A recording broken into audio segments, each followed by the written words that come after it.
Vermelho Negro, Stendhal. Por volta dos 35 anos, Stendhal estava às portas da pobreza. Ele havia publicado já alguns livros, mas não havia tido o sucesso que ele esperava. E ele ficou muito deprimido e resolveu se matar. E aí, numa noite, ele decidiu que no dia seguinte ele faria isso, o seu ato definitivo. Na manhã do dia seguinte, ele recebeu a visita de um amigo. E esse amigo viu alguns papéis em cima da mesa do Stendhal. Era um manuscrito que tinha um título lá, Julian. E ele perguntou o que era. E o Stendhal respondeu que era um texto no qual ele estava trabalhando, uma história que ele vinha trabalhando. O amigo começou a ler e ficou tão empolgado que disse ao Stendhal que ele tinha que escrever e terminar aquilo. E ficou animando ele tanto que o autor terminou o texto, o manuscrito, desistiu de se suicidar, riscou o título e lhe deu o nome de O Vermelho e o Negro. Publicado em 1831, O Vermelho e o Negro se passa na França da Restauração, quando a sociedade se lembra da época revolucionária, né, da época do terror, como um pesadelo. É uma coisa que às vezes atravessa, sugerida, subentendida em alguns diálogos do livro. E é uma época também em que o nome do Napoleão Bonaparte é citado apenas para ser execrado.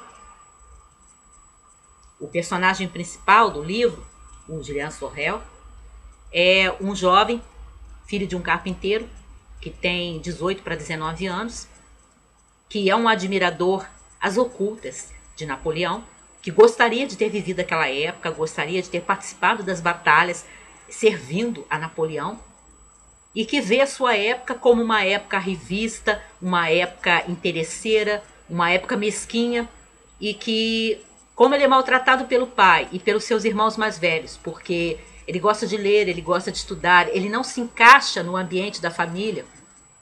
O seu pai e os seus irmãos são incultos, não se interessam por livros, não gostam, não se interessam por estudos, e ele não se encaixa no ambiente da serraria também. Ele acha que todas as pessoas são dissimuladas, todas estão atrás do seu próprio interesse, então ele também vai ser uma pessoa dissimulada, uma pessoa hipócrita, uma pessoa interesseira. E a gente vê ele procedendo assim. O Stendhal faz um retrato assim muito minucioso, com uma riqueza de dados, né, para traçar, revelar a psicologia, não só do Julian, em O Vermelho e o Negro, como também das duas principais figuras femininas que têm tanta importância no destino do personagem. A abnegada e maternal Senhora de Renal, e a cerebral e, por vezes, muito enigmática, até às vezes meio incompreensível para mim, Mathilde de la Mort.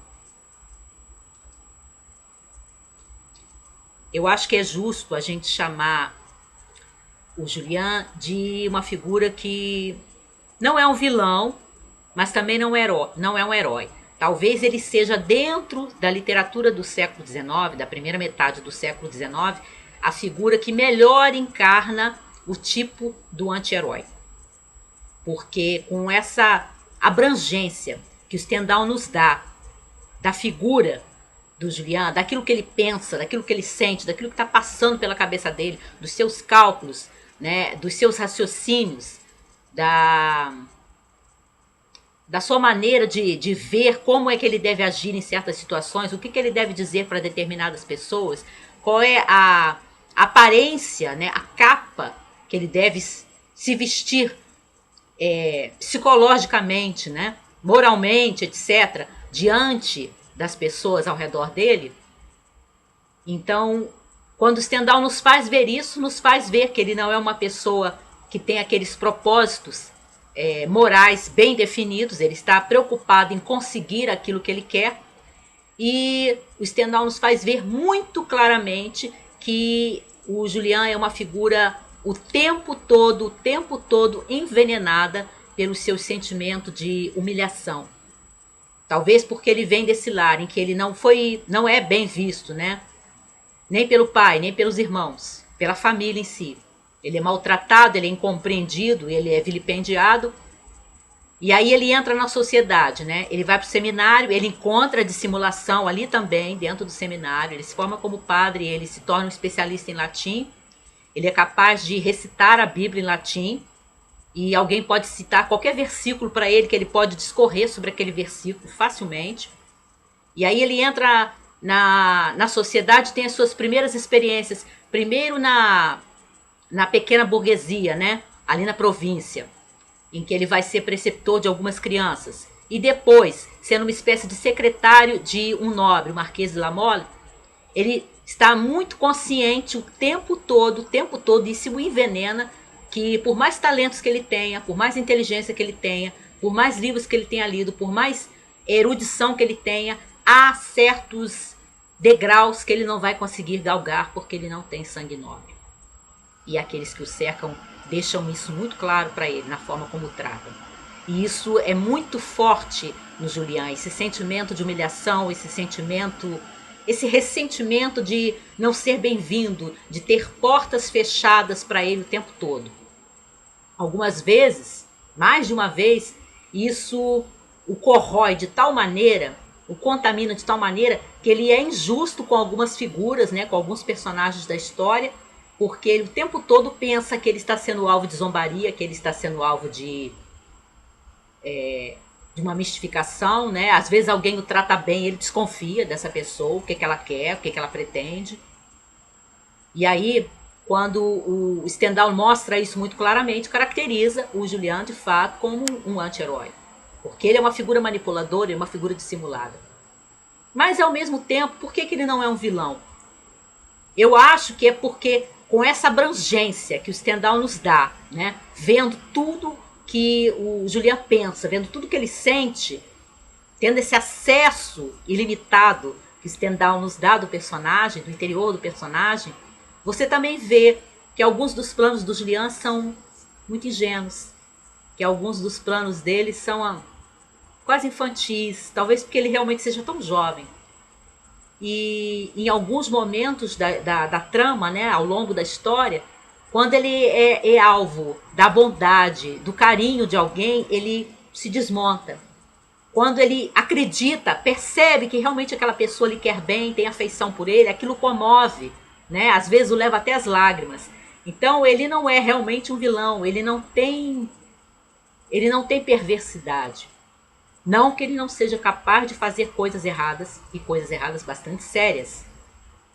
Mas eu acho que o que faz o leitor ter um certo carinho por ele, apesar de todas as suas imperfeições, apesar de toda a sua dissimulação, apesar de todos os seus cálculos, apesar desse sentimento de humilhação que o faz, que o envenena, né, e o faz olhar todo mundo com desconfiança, às vezes até com agressividade, né?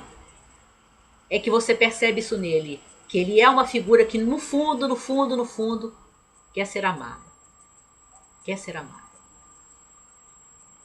O Vermelho Negro, eu acredito que possa ser considerado um dos antecessores dos grandes romances e de grandes outros autores dentro da literatura francesa que vão entrar nessa questão da análise psicológica dos personagens com profundidade.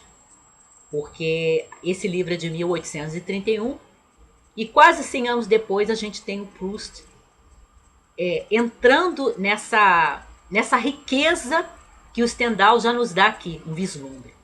Então eu acho que é justo a gente considerar o Stendhal um antecessor daquilo que a gente vai ver no Proust em Busca do Tempo Perdido, já no começo do século XX. Também, eu estava relendo o Vermelho Negro e eu me lembrava muito, à medida que eu ia tendo nessa releitura, né? Esse novo acesso ao pensamento e ao sentimento do Julian, eu me lembrei muito, muito, muito de uma outra figura de anti-herói da literatura clássica do século XIX, no caso russa, e eu vi alguns críticos fazerem essa relação, e eu concordo com ela. Ele me fez lembrar muito do Raskolnikov, que é o anti-herói de Crime e Castigo, do Dostoiévski, publicado em 1866. mais de 30 anos depois de O Vermelho e o Negro.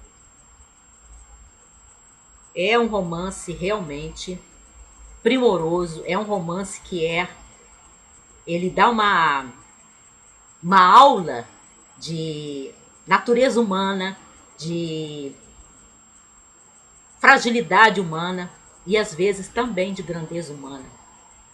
E de como o nosso coração e os nossos sentimentos podem nos levar a atos de nobreza assim grandes e às vezes nos levar a destruir a nós mesmos.